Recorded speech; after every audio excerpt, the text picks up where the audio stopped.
el pueblo de México exige justicia y estos señores tienen que pagar las consecuencias de sus actos, las consecuencias penales.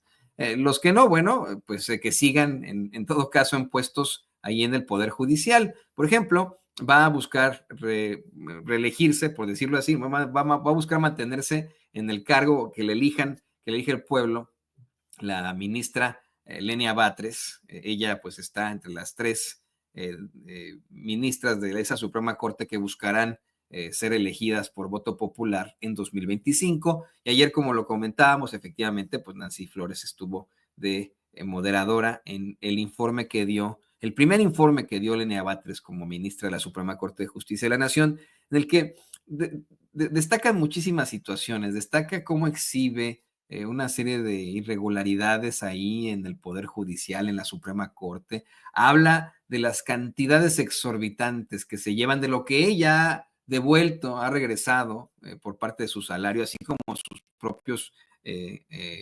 colaboradores. Y bueno, ¿qué nos puedes decir sobre esto, Nancy? ¿Qué estuviste ahí? Háblanos un poco más de algo que resultó muy controvertido, pero para los fachos, para nosotros los ciudadanos de a pie, pues de, qué bueno. Bienvenidas los planteamientos de este estilo, ¿no? Sí, fíjate que es digamos, algo inédito porque los ministros y ministras de la Corte en lo individual no rinden cuentas ante el pueblo. O sea, nunca informan cómo es el sentido de sus votos, nunca informan cómo presentan proyectos, nunca informan cómo benefician a grupos oligárquicos, ni absolutamente nada, ni cómo gastan el presupuesto público dentro de sus propias ponencias. Y lo que hizo ayer la ministra Lenia Batres es lo contrario.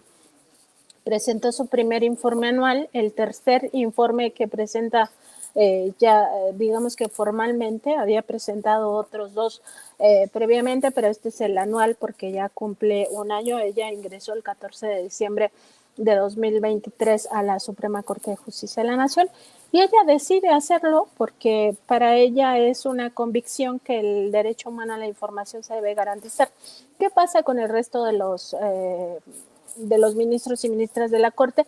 Los únicos que están obligados, o hasta ahora pues que todavía no se aplica la nueva Constitución que ya establece cambios sustanciales a la justicia mexicana, a todo el sistema judicial federal, pues que solamente serían pues los presidentes de las dos salas, que es lo que ocurrió ayer, que también rindieron informes Jorge Mario Pardo Rebolledo y Alberto Pérez Dayán, el primero pues presidente de la primera sala y el otro de la segunda sala, y hoy rinde cuentas la ministra Norma Piña. Pero es una rendición de cuentas a medias, una rendición de cuentas que no habla de cómo se ejercieron los recursos públicos, que no determina el sentido real de los votos, que no hace una autocrítica.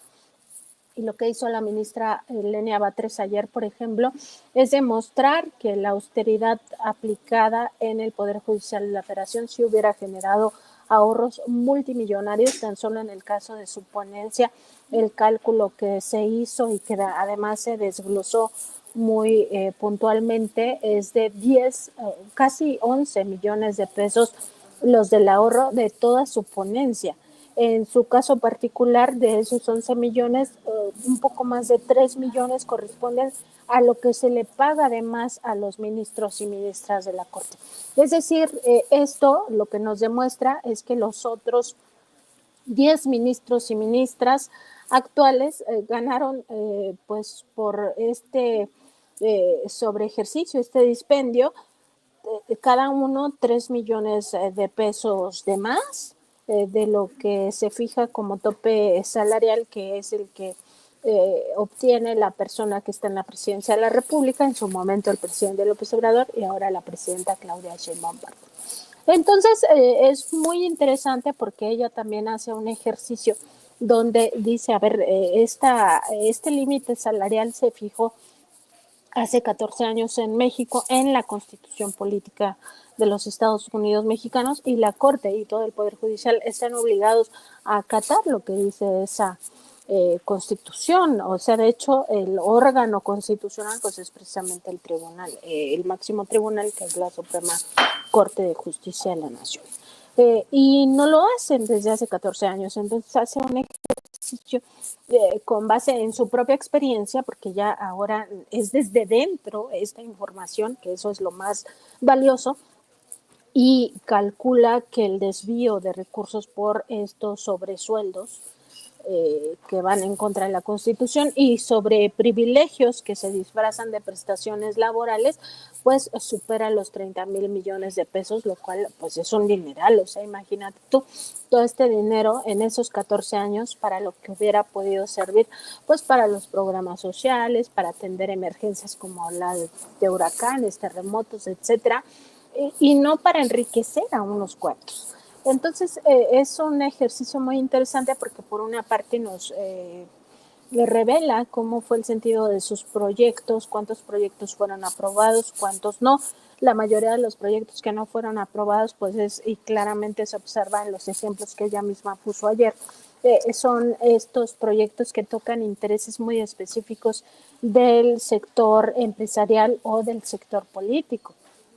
Y ahí se ve cómo se mueve el aparato también de la corte, que se las dan pues de muy ajenos a la vida política, que ellos son muy técnicos, que ellos solo revisan el Estado de Derecho. Por supuesto que no, sus decisiones son absolutamente políticas. De hecho, la Constitución se llama Constitución Política de los Estados Unidos Mexicanos. Estamos hablando de que todo esto va por la vía política.